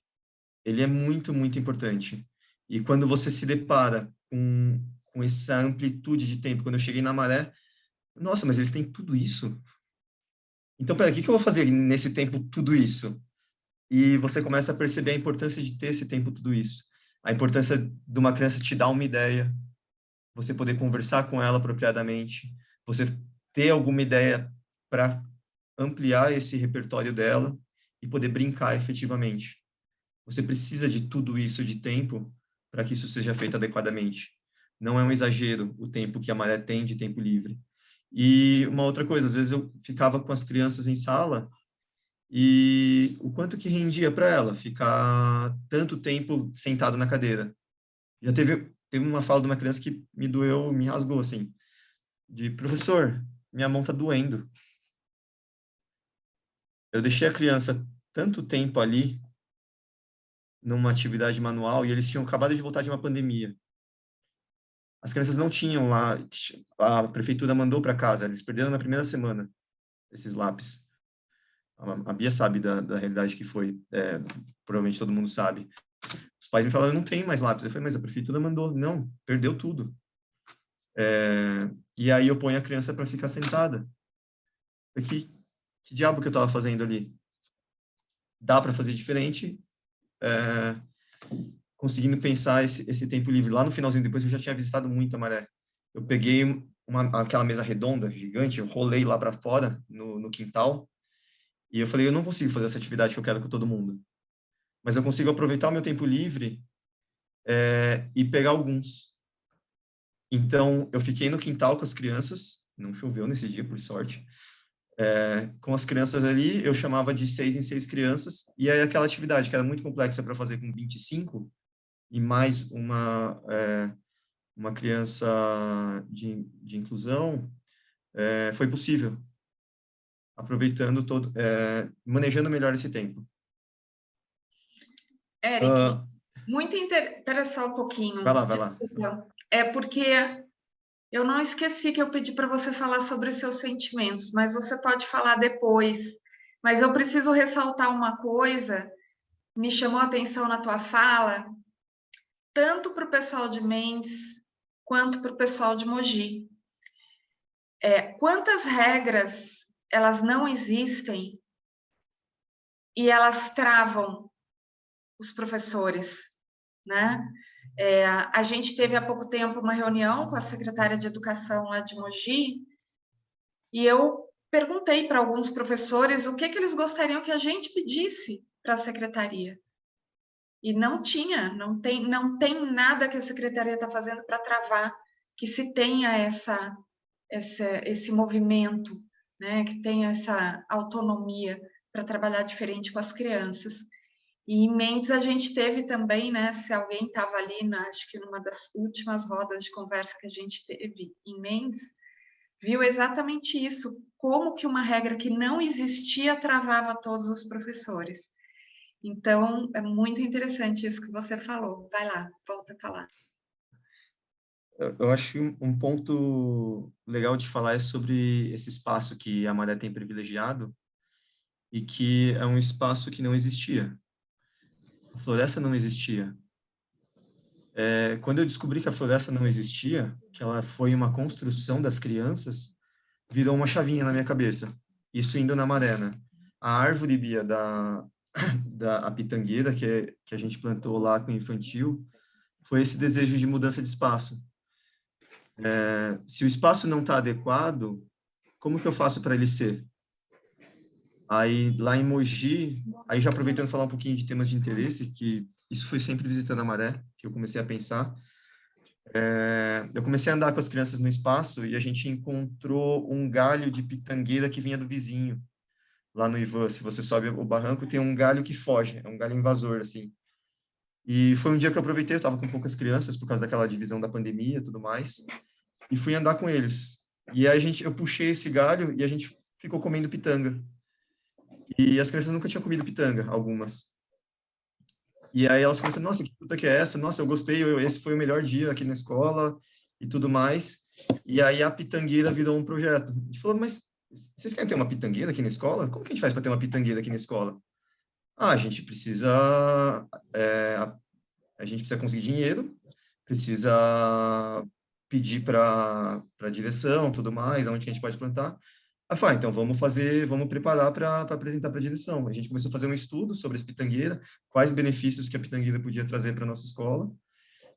Conversamos até com o Lázaro, que ele contou sobre os pássaros que existiam na região, que a pitangueira podia atrair, e foi desenvolvendo um projeto assim, até que no final a gente pediu R$1 para cada família. Tem família que nem R$1 conseguiu dar 50 centavos, e a gente completou os R$30 para comprar uma muda. Comprei uma muda, levamos lá e fizemos o plantio da pitangueira. Então, às vezes, a Maré é uma escola que não tem recursos sobrando. Ela parece, por ser uma escola particular, as pessoas, quando eu cheguei na Maré, eu até falei, nossa, eu fiz um julgamento por causa dos carros que paravam na frente, e eu cheguei no Ivan Nunes falando, nossa, a Maré é uma escola muito rica. E estando na Maré, eu descobri que não. É uma escola que luta para pagar as contas. E que eles vão... É claro, é uma escola particular, tem o fazer, que as crianças levam dinheiro, que ajuda muito, mas não tem dinheiro sobrando para muitas coisas. Não é as escolas particulares cheio de recursos. Eles vão fazendo um pouco como dá, também. E essa floresta lá atrás era um terreno árido, não tinha. Eles me mostraram as fotos da escola. Foi um incômodo das crianças que uma floresta ao lado tinha sido derrubada, que causou neles uma revolta, nas crianças. E aí isso virou um projeto. E aí eles plantaram uma floresta. Não tinha floresta, não tinha galinheiro. Essas coisas foram sendo construídas, foram sendo erguidas, junto com a vontade das crianças. E fico pensando também, trabalhando um pouco em Mogi, com o PSS lá, acompanhando as reuniões de gastos de verbas. Sempre tem uma verba que precisa ser gasta. Às vezes não é gasto porque a gestão não quer mexer com isso, porque é difícil. Precisa de 3 orçamentos, precisa de um monte de coisa, é difícil mesmo, tem riscos, o gestor tem que devolver o dinheiro se der errado, não sei o que lá, tem um monte de coisa. Mas eu vi esse dinheiro sendo bem gasto lá, né, Bia?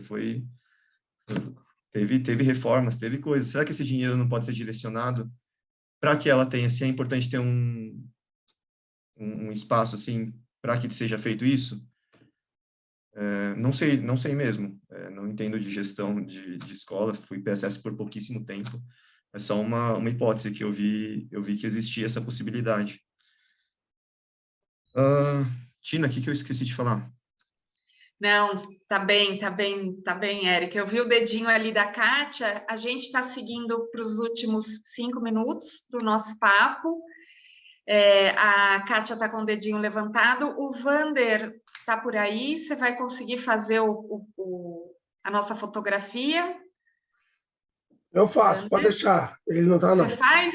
Tá, vamos só escutar a Kátia e aí a gente já vai pro encerramento. Apareceu. Então, só 2 pequenas coisinhas, né? Então, primeiro, quando não dá para eu fazer o grande, eu olhar para a minha prática, olhar para o dia a dia e pensar, o que eu consigo mudar hoje? Então, o que hoje eu consigo fazer de diferente? Dentro daquele tamanhão de coisas que eu tenho que fazer, o que hoje eu consigo fazer diferente? E sobre o Eric que contou da floresta, né, a gente trabalha muito com as crianças resolução de problemas. Então, abrir as questões para as crianças e ouvir as sugestões que surgem é fantástico. Então, o que não é bom aqui e quais são as sugestões para a gente melhorar? O que está bom e que dá para ampliar? Eu acho que isso traz muito norte para a gente também. Teve um projeto bem bacana que aconteceu agora no começo do ano, que foi justamente essa pergunta. O que pode melhorar na nossa escola para as crianças do infantil? E aí eles sugerindo, vamos fazer um escorregador e um balanço lá no clubinho. E aí foi, o que a gente precisa para fazer isso?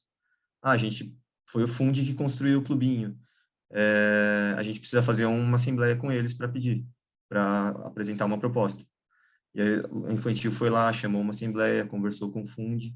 O Fundi gostou da ideia, nos ajudou a construir. A gente construiu com custo quase zero, foi resto de madeira que eu pego em caçamba. Construí um escorrega com as crianças e um balanço ali com eles. Para eles poderem entender essa potência de mudança do próprio espaço. E o professor acho que tem que se autorizar também a mudar o espaço. A gente conseguiu colocar eu lembro que a gente levou uma slackline ali para colocar, tentar fazer algumas intervenções ali. Acho que dava para fazer bem mais, assim, se eu soubesse o que dava para ser feito. Agora, tendo sido motivado lá na Maré, me motivaram muito. Eu amarrei timidamente um galho e a Regina e a Kátia e todos os colegas, nossa, que legal esse galho aí. E foram me incentivando a fazer mais.